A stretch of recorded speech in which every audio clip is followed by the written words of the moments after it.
தமிழிசை ராணி வீரமங்கை எங்கள் நாச்சியார் எங்கள் அண்ணியாருக்கு இன்று பிறந்த நாள் வாழ்த்துக்கள். அக்கா, இப்போ திமுக தேமுதிக கூட்டணி அமைஞ்சதுக்கப்புறம் உங்களோட நிலைப்பாடு என்ன? இல்லை உங்களோட அறிவிப்பு வந்ததுக்கப்புறம் நீங்கள் என்ன மாதிரி ஃபீல் பண்ணுங்க? நாங்கள் சந்தோஷமாக தான் நினைக்கிறோம். இதில் ஒன்றும் நினைக்கிறதுக்கு ஒன்றுமே இல்லை. யார் என்ன வேணாலும் பேசட்டும். அரசியல் அது எப்படி வேணாலும் இருக்கும். அவங்க சண்டை அடிச்சுக்குவாங்க, சேர்ந்துக்குவாங்க. அதை நம்ம தலையோட வெளியிலேருந்து பார்க்குற நமக்கு எதுவுமே தெரியாது. நம்ம ஏன் அதை கண்டுக்கிறோம்? நமக்கு நல்லது செய்கிறாங்களா அதை தான் நம்ம பார்க்கணுமே வழியே அவங்க கூட ஏன் போய் சேர்ந்தாங்க, இவங்க கூட ஏன் போய் சேர்ந்தாங்க, அவங்கள திட்டுனாங்க, இவங்கள திட்டுனாங்க. யாருமே திட்டாத அரசியல் என்ன இருக்குது? யாருக்கிட்ட போய் சேர்ந்தாலும் திட்டுவாங்க தான். யார் திட்டாமல் என்ன அரசியல் இருக்குது? குடும்பத்துலேயும் திட்டுவாங்க, எங்கேயுமே திட்டுவாங்க. இதெல்லாம் எங்களுக்கு சேர்ந்ததில் ரொம்ப ரொம்ப சந்தோஷம். நாங்கள் சிஎம் நாங்கள் ஸ்டாலினையும் நாங்கள் இது பண்ணல. நாங்கள் அண்ணியாரும் எங்களுக்கு நல்லா செய்வாங்க அப்படின்னு நாங்கள் நிச்சயம் நம்புகிறோம். இதில் வருத்தப்படுறதுக்கு எதுவுமே இல்லை. எப்படி இருந்தாலும் எதை சொன்னாலும் அரசியல் அது பேசத்தான் செய்வாங்க. அதையெல்லாம் தூக்கி போட்டு நாங்கள் அண்ணியார் நல்லா சிறப்பாக பண்ணுவாங்க. குறிப்பாக கேப்டனோட ஆன்மா மன்னிக்காது அப்படிங்கிறத அதிமுக, பிஜேபி, தாவேகா போன்ற கட்சிக்காரங்களாம் பரப்பிக்கிட்டு இருக்காங்க. ஆமாம், எல்லாரும் ஒரு மாப்பியை போட்டு சொல்லத்தான் செய்வாங்க. கேப்டன் அவங்கள்ட்ட சொன்னாங்களாமா, நீங்கள் போய் சொல்லுங்கள் இது மாதிரி இப்போ பிடிக்கல அப்படின்னு. எங்கள் கேப்டனை பற்றி எங்கள் அண்ணிக்கு தெரியும், எங்கள் அண்ணியை பற்றி கேப்டனுக்கு தெரியும். 2 பேருக்கும் அரசியலை பற்றி நல்லாவே தெரியும், அவங்க என்ன பண்ணுவாங்கன்னு. அதெல்லாம் நாங்கள் நம்ப தயாராக இல்லை. எங்களுக்கு இதே மாதிரி அதிமுகவில் இருக்க 2ஆம் கட்ட பேச்சாளர்கள் மாதிரியா இருக்க விந்தியா மாதிரியான ஆட்கள்லாம் விமர்சனங்கள் வைக்கிறாங்க. அவங்களுக்கு கேப்டனோட தொண்டனா நீங்கள் கொடுக்குற பதிலடி என்னவா இருக்கு? அதை சொல்லுங்க முதல்ல. அந்த விந்தியாம்மா அது வந்தியாம்மா, நீ எங்கே போனம்மா, நீ எங்கே போயிட்டு எங்கள் கேப்டன் இல்லைன்னா அங்கேருந்து நீ எப்படிம்மா வந்தம்மா? நீ கொஞ்சமாவது சிந்திம்மா. எங்கள் கேப்டன் காசு, எங்கள் அண்ணியார் காசு பெட்டி கிட்டி அப்படிங்குது. எங்கள் சுண்டி விரல் நகத்தை கூட பிடுங்க முடியாதுங்குது. எங்கள் கேப்டன் செஞ்ச காசெல்லாம் அவள் தலையில் கொட்டணும்னு வச்சுக்கோங்களேன், அவள் தலையே நிறையாது. காசை பற்றியெல்லாம் எங்கள் அண்ணியாரும் சரி எங்கள் கேப்டன் சரி நினைக்கல. அவள் எங்கே போய் இருந்துட்டு எங்கள் கேப்டன் போகலைன்னா அவள் விந்தியா இல்லை, அவள் வந்தியாவாக இருந்துருப்பா. அவளுக்கு அவள் மேடை ஏறி அவள் வாங்கின காசுக்கு அவள் பேசத்தான் செய்வாள். குறை சொல்லாத வாயும் குறைக்காத நாயும் எங்கள் அண்ணியார் பழமொழி போல் அது இல்லை. அக்கா, இப்போ இந்த திமுக தேமுதிக கூட்டணி எந்த அளவுக்கான ஒரு மிகப்பெரிய வெற்றியை பெறும் நீங்கள் நினைக்கிறீங்க? எங்களுக்கு நிச்சயமாக நம்பிக்கை இருக்குது. எங்கள் கலைஞர் ஐயாவுக்கு விழா நடத்தணும்னு நினச்சது எங்கள் ஐயா கேப்டன் ஐயா தான். அதனால் அதில் சேர்ந்ததில் எங்களுக்கு சந்தோஷம். அரசியல்லாம் சின்ன சின்ன சலனங்கள் இருக்கத்தாங்க செய்யும். அதை மக்களுக்கிட்ட சின்ன ஒரு விஷயத்தை எடுத்துக்கிட்டு போய் பெருசாக காமிக்கிறது யார்? உங்கள் மீடியா தான். அப்புறம் நீங்கள் எங்கள்கிட்ட மைக்கை தூக்கிக்கிட்டு இது எப்படி அது எப்படின்னு கேட்பீங்க. நாங்கள் எப்போதுமே ஒரே மாதிரி தான் சிந்திக்கிறோம். நாங்கள் நல்லபடியாக தான் சிந்திக்கிறோம். எங்களுக்கு எல்லாமே தெரியும். அண்ணியார் எங்களுக்கு என்ன செஞ்சாலும் நல்லா தான் செய்வாங்க. எங்கள் கேப்டன் ஆத்மா நிச்சயம் எங்கள் அண்ணியை வாழ்த்திக்கு தான் இருக்குது. அவர் குறை சொல்லவே இல்லை. எங்கள் மக்களுக்கு தெரியும் அவர் என்ன நினைக்கிறாருன்னு. மீடியாவில் பொம்மையை வச்சுக்கிட்டு போடுவா ஆத்மா செய்தான். அதெல்லாம் இல்லை. எங்கள் மக்கள் எங்கள் ஐயா கேப்டன் எங்கள்கிட்ட சொல்லிட்டாரு, நான் இருக்க வேண்டிய இடத்துல அந்நியார் நல்லா செய்வாங்க அப்படின்னு. அவர் ஆத்மா நல்லபடியாக வாழ்த்தும். அவரை கோவிக்கவே இல்லை. 100% எங்கள் மக்களுக்கு தெரியும். அவர் கோவிக்கலை. அவர் வாழ்த்துறாரு. எங்கள் அந்நியார் சிறப்பாக பண்ணுவாங்க. நன்றி. என் பேர் வி அருள், ராணிப்பேட்டை மாவட்டம், ஆற்காடு தொகுதி. இன்று பிறந்தநாள் காணும் கழகத்தின் காவல் தெய்வம், கழகத்தின் பொதுச் செயலாளர் எங்கள் அந்நியார் அவர்களுக்கு பிறந்தநாள் வாழ்த்து தெரிவித்துக் கொள்கிறேன். அவர் வாழ்த்திலே மகிழ்கிறேன். ஆனால் இப்போ திமுக தேமுதிக கூட்டணியை பற்றி நீங்கள் என்ன நினைக்கிறீங்க? திமுக ஒரு நல்ல முடிவு தான். மக்கள் எதிர்பார்த்த முடிவு தான். அனைத்து மாவட்ட செயலரும் திமுக தான் போகணும்னு சொல்லி கையெழுத்து போட்டு அன்றைக்கி கூட்டம் போட்டு கையெழுத்து போட்டாங்க. அது அத்தனை உண்மை. அந்நியார் எடுத்த முடிவு நல்ல முடிவு, மக்களுக்கு ஒரு நல்ல ஒரு செயல். ஆனால் இப்போ கூட்டணி அறிவிப்பு வந்ததுக்கப்புறம் திமுக உட்பட மற்ற கூட்டணி கட்சிகளோட ஒத்துழைப்பு உங்கள் பகுதிகளில் உங்களுக்கு எப்படி இருக்குது? திமுக பொறுத்த வரைக்கும் எங்கள் கூட்டணி ரொம்ப பலமாக இருக்குது. அதிமுககாரர்கள் ரொம்ப அதிருப்தியாக இருக்கிறாங்க. நம்ம பக்கம் வரலையே, தேமுதிக ரொம்ப அதிருப்தி இருக்கிறாங்க. கண்டிப்பாக நிச்சயம் அந்நியார் இருக்கிற இடத்துல கூட்டணி கண்டிப்பாக ஜெயிக்கும். எந்த மாற்றம் இல்லை. ஆனால் தொண்டர்கள் கீழே இறங்கி இணைந்து செயல்பட தொடங்கிட்டீங்களா கூட்டணி கட்சிகளோட? கூட்டணி அறிவித்த உடனே நாங்கள் எப்பவுமே ஆரம்பிச்சிட்டோம். அந்நியார் எப்போ கூட்டணி ஆரம்பித்தாங்களோ நாங்கள் அன்றைக்கி முடிவு பண்ணிட்டோம். இறங்கி நாங்கள் வேலை செய்ய தயாராக இருக்கோம். அதிமுக, பாஜக போன்ற கட்சிகள் இது கேப்டன் ஆன்மா மன்னிக்காது அப்படிங்கிற மாதிரியான விமர்சனங்கள் தொடர்ந்து வச்சுக்கிட்டே இருக்காங்க. அவங்களுக்கு நீங்கள் சொல்கிற பதில் என்ன வரும்? ஏற்கனவே கேப்டன் இருக்கும்போது அந்நியார் என்ன சொன்னார் கலைஞர் பழமையும் கால்வாய் சொன்னாருங்க இல்லையா? அதனால் உண்மை திமுக கூட்டணி நிச்சயம் எங்கள் தேமுதிக கண்டிப்பாக வெல்லும். அது எந்த மாற்றம் தமிழக மக்கள் எதிர்பார்க்குறாங்க. கொடுத்த அத்தனை சீட்டும் ஜெயிக்கும். அந்நியார் ஜெயிச்சு காட்டுவாங்க. தமிழக ஃபுல்லாக அந்நியார் உலா வருவாங்க. அது எந்த ஒரு மாற்றம் இல்லை. நிச்சயம் ஜெயிக்கும். வாழ்க தேமுதிக. தேசிய முற்போக்கு திராவிட கழகம்.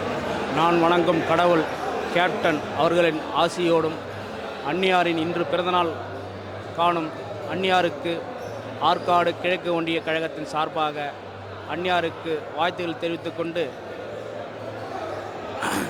எல்கேஎஸ் ராஜ்யசபா எம்பி அவர்களை வணங்கி ஆற்காடு ஒன்றியத்தின் சார்பாகவும் இனிய பிறந்தநாள் வாழ்த்துக்களை வயதில்லை வணங்குகிறோம். நன்றி, வணக்கம். அண்ணா வணக்கம். இப்போ நீங்கள் எந்த ஏரியாவிலேருந்து வரும்? சென்னையிலேருந்து கண்ணதாசன் நகர்லேருந்து வரேன். சரிங்க. இப்போ உங்களுக்கு கேப்டனும் அண்ணி எந்த அளவுக்கு பிடிக்கும்? ரொம்ப ரொம்ப பிடிக்கும். சின்ன வயசுலேருந்து அப்பா வந்து ரசிகர் மன்றத்தில் இருக்கார். அவர் தான் எல்லாமே. கேப்டன் தான் எங்கள் அக்காவுக்கு எல்லாமே மஞ்சள் நீரட்டிலேருந்து எல்லாமே பண்ணார். இப்போ வந்து கேப்டன் இறந்து ஒரு வருஷத்துக்கு அப்புறம் எங்களுக்கு மேரேஜ் அவங்க தான் நடத்தி வச்சாங்க. ரொம்ப ரொம்ப சந்தோஷமாக இருக்குது.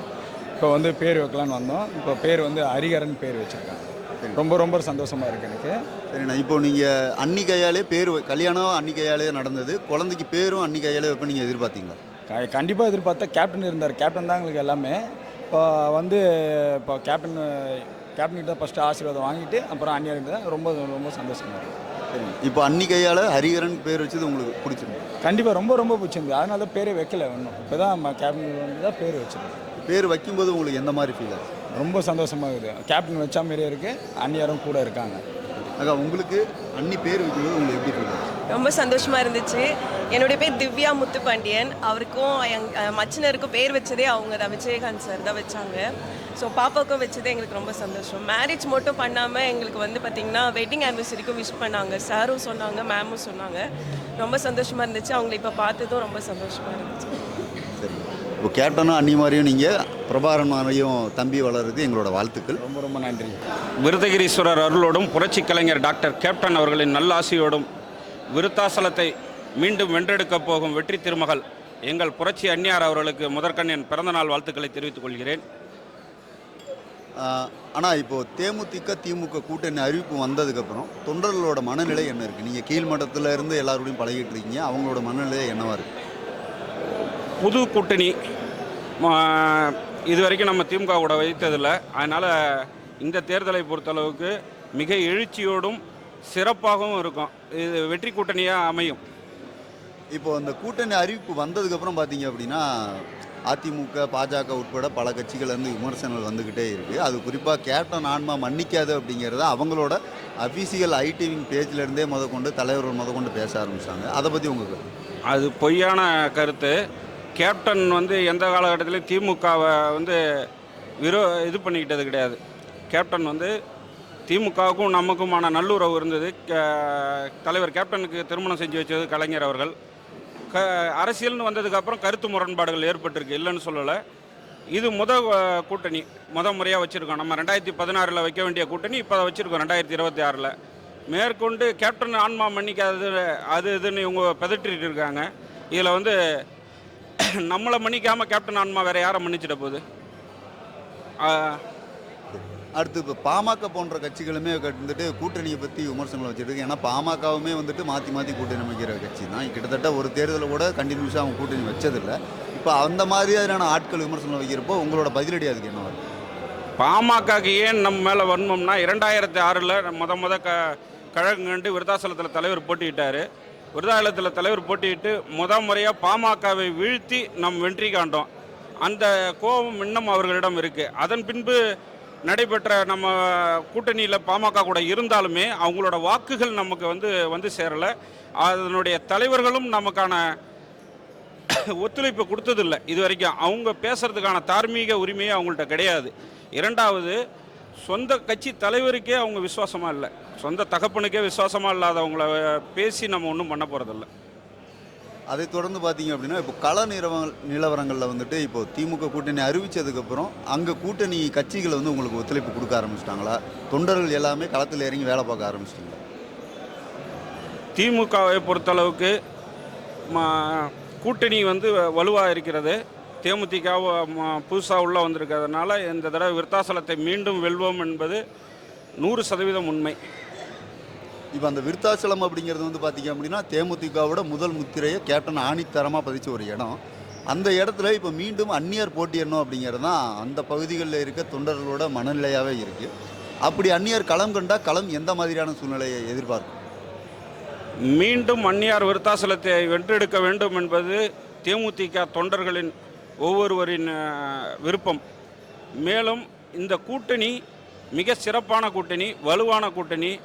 இந்த கூட்டணி எந்த மாதிரியான ஒரு வெற்றி அடையும் நினைக்கிறீங்க? இப்போ திமுக சைடில் இருந்துட்டு 200க்கு மேலே நாங்கள் வெற்றி அடைவோம்னு நினைக்கிறீங்க. உங்களோட கருத்து அதில் எவ்வளோ இருக்குது, இல்லை எத்தனை சீட்டுகள் வெல்லும் அப்படிங்கிறது உங்களோட கணிப்பாக இருக்குது? தாராளமாக ஃபுல் ஸ்வீப்பில் 200 சீட்டுக்கு மேலே தான் நம்ம வெல்வோம். 2011 கேப்டன் அமைத்த கூட்டணி மிஞ்சும் அளவிற்கு இந்த முறை அந்நியார் அமைத்த கூட்டணி வெற்றி கூட்டணியாக அமையும். நன்றி. நன்றி. கழக நிறுவனர் தெய்வ திருமகன் கேப்டன் அவரை வணங்கி இன்று பிறந்தநாளை காணும் கழக பொதுச் செயலாளர் திருமதி அந்நியார் அவர்களுக்கு எங்கள் வாழ்த்த வயதில் என்றாலும் அவர்களை வணங்குகிறேன். இந்த 2026ஆம் ஆண்டு எங்களுக்கு முக்கியமான ஆண்டாக அதுக்கு தகுந்த போல் கழக பொதுச் செயலாளர் வந்து இந்த ஆண்டு கூட்டணி அமைச்சிருக்காங்க. இந்த கூட்டணி வந்து தொண்டர் மத்தியில் வந்து சிறப்பான வரவேற்பு இருக்குது. அது சின்ன உதாரணம் வந்து கடந்த 2 நாளைக்கு முன்னாடி நடந்த ஆர்ப்பாட்டம், கேஸ் தட்டுப்பாடு, பெட்ரோல் தட்டுப்பாடு கண்டித்து திமுக கூட்டணி சார்பாக நடைபெற்ற ஆர்ப்பாட்டத்தில் தேமுதிக நிர்வாகிகளை சிறப்பான முறையில் அவங்க அரவணைச்சு எங்களுக்கு முக்கியத்துவம் கொடுத்து எல்லா பக்கம் நிப்பாட்டினாங்க. அது வந்து தொண்டர் மத்தியில் வந்து சிறப்பான வரவேற்பு இருக்குது. அதனால் இந்த கூட்டணி வந்து அமோக வெற்றி பெறும். நான் மணப்பாறை தொகுதி சார்ந்தவர். கடந்த எலெக்ஷன்லையும் சரி, அதுக்கு 2016லையும் சரி, தொடர்ச்சியாக வந்து தேமுதிக மணப்பாறை தொகுதி நிற்கிது. கணிசமான ஓட்டு % நாங்கள் மணப்பாறை தொகுதியில் வாங்கியிருக்கோம். இந்த முறை மணப்பாறை தொகுதி வந்து தேமுதிக ஒதுக்கப்பட்டால் கண்டிப்பாக தேமுதிக சார்பாக யாரை வேட்பாளர் அறிவித்தாலும் அந்த வேட்பாளருக்கு முழு ஆதரவுடன் வெற்றியை பெற்று தலைமை கழகத்தில் கொடுப்போம் என்பதை இது மூலம் தெரிவித்துக் கொள்கிறேன்.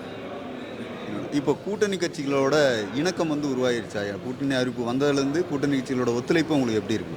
இல்லை, நம்ம மணப்பாறை தொகுதி திருச்சி தெற்கு மாவட்டத்தை பொறுத்தளவு ஆர்ப்பாட்டம், அதான் முதல் நிகழ்ச்சியாக இந்த ஆர்ப்பாட்டம் திமுக மாவட்ட கழக செயலாளர் நேரடியாக வந்து நம்ம மாவட்ட கழக செயலாளர் தொடர்பு கொண்டாங்க. அந்தந்த ஒன்றிய செயலர் அங்கங்கே ஒன்றிய செயலர் தொடர்பு கொண்டாங்க.